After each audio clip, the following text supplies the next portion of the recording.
Hi, everyone. Welcome to Amplify You. I'm Braden. I'm Michelle. And welcome. We wanted to talk about what is Amplify You, why we started it, what it all means, and where we're going. We want to invite you along for the journey. So jump on in. It's going to be a fun ride. We're here to kind of, expose to you guys what it's like to really start up a new business, start up a new podcast, and implement all those things that you even hear you should be doing along the way. And here we are. We're going to do them all right in front of you. It's all about trial and error. Learn from our mistakes and join us for the ride. So, Amplify You. Yeah. Why that name?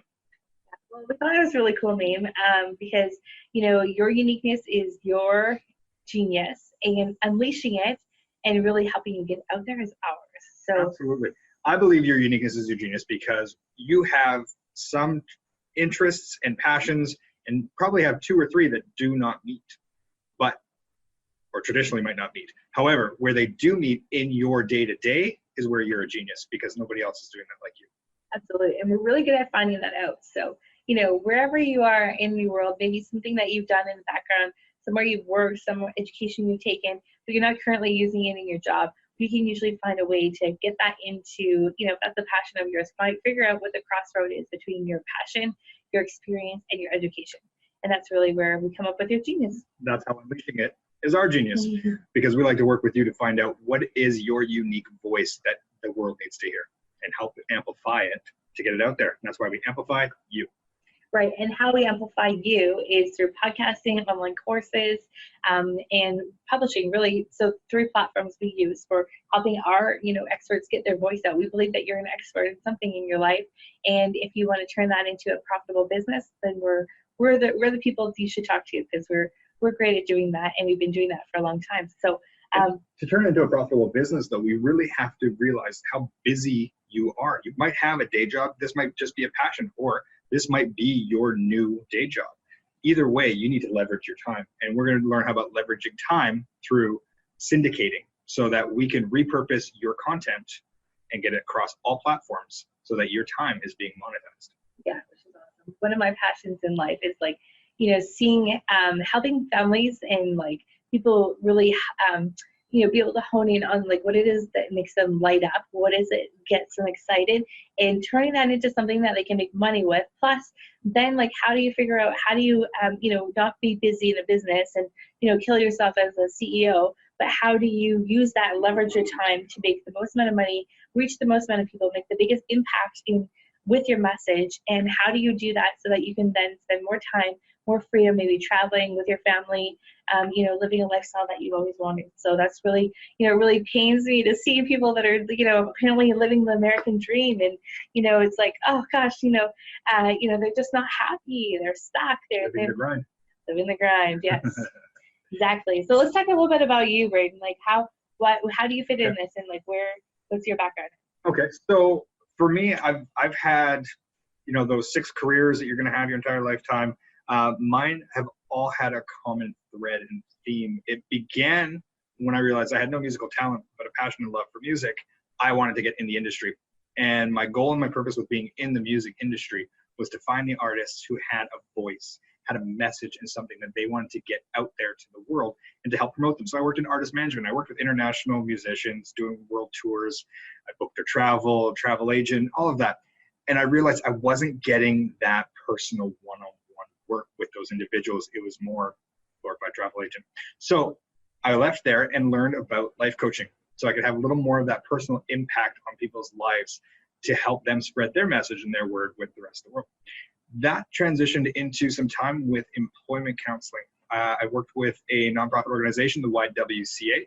I've spent 10 years with them working as an employment counselor and program manager, where, again, my goal and mission was to help people discover what was their unique talents and skills, where they could be of most service to the world, and how to find those positions and apply for them.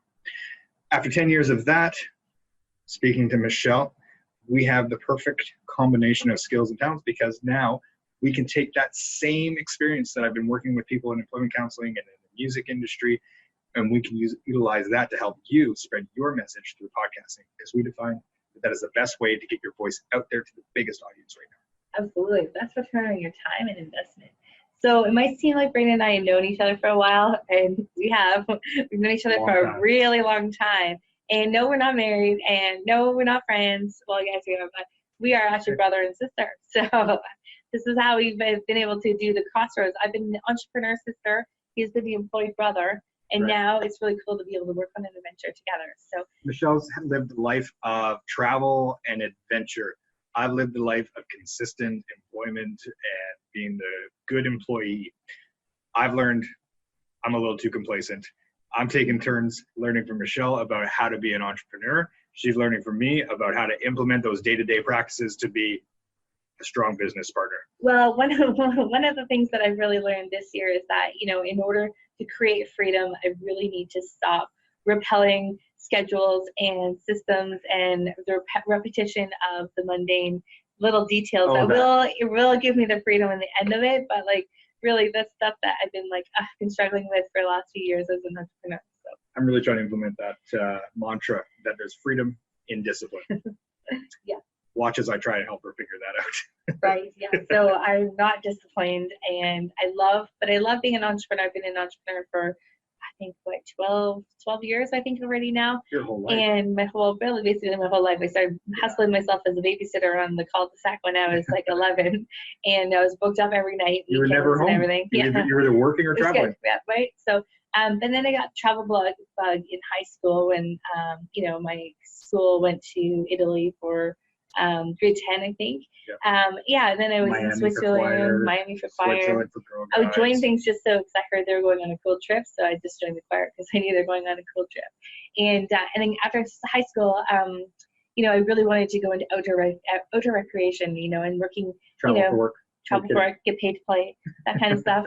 And so where that took me was Switzerland for a full 12-month contract. So I got to be a nanny in Switzerland, where I traveled every weekend with a bunch of girls I met who were also nannies, and had a blast. And, I'm going to go dark here for a second, because that year ended in a tragedy where I saw, two of my best friends came over from Canada, and we went traveling around together for, it was supposed to be 3 months. And, about 6 to 8 weeks into the trip, we had a tragic accident with a train. One of our friends was killed. So that ended the trip right there. And, the two of us that were left came back to Canada. And, I think from that experience, I really learned that life is too short to be doing things that you're not loving. So that's it. I went on a mission to just try to travel, get paid to play, have as much fun as I could in my 20s and 30s. Mm-hmm. And I did that. I backpacked all over Europe and Australia, New Zealand, Fiji, and I did worked on cruise ships for many years. I worked in summer camps. I worked on ski resorts, and my corporate job was working in a ski and snowboard touring company where I was out skiing, 300 days a year, and, having lots of fun. So that's about as close to employed as I got. So anyways, I worked for some really cool companies, got to see a lot of the world, and, I did all that before I got married and had kids. So I've been married for almost, we're going on 8 years this year. But getting married and having kids hasn't stopped you from finding adventure. No, it hasn't. So I started my first business as a fitness professional. So I was 25, 26, and right out of the gates, where I was like, I'm in a corporate job where I'm having fun partying on the weekends and skiing, but I'm not really making a difference in anyone's life. So, I got really into nutrition and fitness, and wanted to make an impact on everyone. So I opened up a studio and had 8 satellite boot camp locations across our province. And those were hard boot camps. I remember the 2 weeks I went. Yeah, right before your wedding. Wedding boot camp kicked his bridal party into shape for a few weeks there. So anyways, I did that for 5 or 6 years, had a great time, and learned a lot, really got to see a lot of people through some health and fitness goals. But then I wanted to start my own family. So that's where I sold that business, and I was like, okay, well, I still want to be an entrepreneur. And so I met another mom, and her and I were trying to find a co-working space where we could work out of while we had our kids, and it just was non-existing. So we went on a hunt to find that perfect co-working space, and we did. We opened up a co-working space. Unfortunately, couldn't kind of make it work with the daycare. We were just a little too early in our search. Everywhere. Now they're everywhere. You were one of the first. Yeah, we were the first co-working space out of the main downtown area in Vancouver, and really, I think we were just about 4 years too soon. And when we got out to the suburbs and realized that, hey, wait a second, everyone's got offices in their house out here. They have bigger houses out here. They don't necessarily need offices and co-working spaces. So yeah, so that was kind of, I call that a business flop, but, in return, it allowed me to start my consulting business. And that's where I've been helping people with publishing books and producing podcasts and doing all that kind of stuff for the last 5 or 6 years. And I've really enjoyed that. I mean, and like Braden said, it's funny how I was also helping people get their message out and getting clear and helping them find that roadmap to making that time freedom, making it really, making it realistic for them to be able to quit their jobs and have an online business and all that kind of stuff. So I learned all that online stuff during the fitness years because there wasn't anyone else I could hire to do it. So I had to learn it all myself, and boy, am I glad I did, because it's come in really handy over the last few years being able to do it. And now it's a necessity to know, right? So yeah, so that's kind of, we're at I'm the entrepreneur and Braden was the employee, and now we're starting a new business together. So. We've always sort of been on two opposite paths, but the one thing that we did have in common, the passion we both shared, were our love and obsession with self-help books and business books. We've always shared back and forth the different theories, the different concepts, what our favorite books were, from the Celestine Prophecy to Louise Hay's to David Bach, yeah, to Rich Dad Poor Dad to what else we talked about?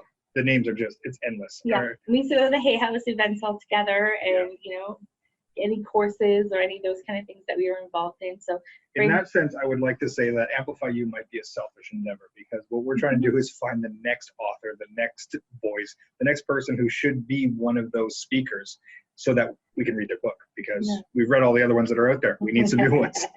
Looking for the next level author, speaker, coach. Absolutely. Yeah, totally awesome. And which, so in this podcast, what you can expect from us is going to be us, sharing our experience with getting Amplify You set up as a podcast and as a business. We actually, in fact, have our first course live, and it's how to launch a pod in 30 days. And so that's how to launch a podcast in 30 days. We've got 13, 14 people in it so far for the first 10 days of January. That's not bad. So we have our first class of 2019 going through. We literally had this conceptual idea. I've been obviously growing with it for the last few years, working with podcasters and helping them. I've launched 25 podcasts for clients in the last 6 months of 2018. And, I brought Braden on in the end, who's trying to learning what we need to do to get people's podcasts out.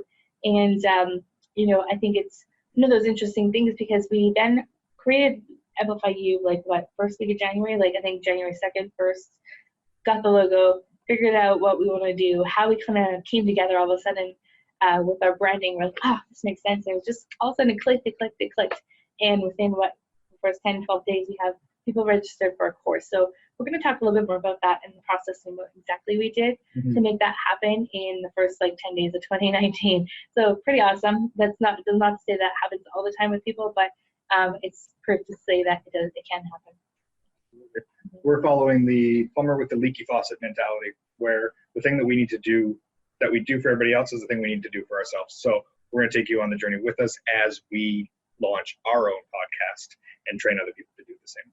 Right. And some of the other shows that we're going to be part of the Amplify You podcast, you can expect us giving you insights and sharing and being transparent about our journey with this, the ups, the downs, the good, the bad, the sibling rivalry. Hopefully there won't be too much of that. But, it's going to be a really transparent journey for you. And then the other part of it, we are going to go behind the mic and interview our podcasters that are up and coming and launching their show. You're going to get to find out their story, their journey, what's making them want to pop their podcast and get it out to the world, and what's the message behind it that they're trying to share. So I really feel passionate about helping them get their message out. We want to be their first interview. Ground level launch stuff. Getting in before it gets big. Yeah, Exciting. Exactly. So hope you tune in again, and I hope this makes sense. It's nice to meet you. Oh, no, wait. Hope it was nice meeting us. Like our voice. I feel like our voices. No, just kidding. But yeah, subscribe, review, download our show. Make sure that you tune in. It's going to be weekly. Not sure what day yet, but you can expect a show from us weekly, and we will see you on the next show. Amplifyou.ca for workbooks and other details. Yeah. Talk soon.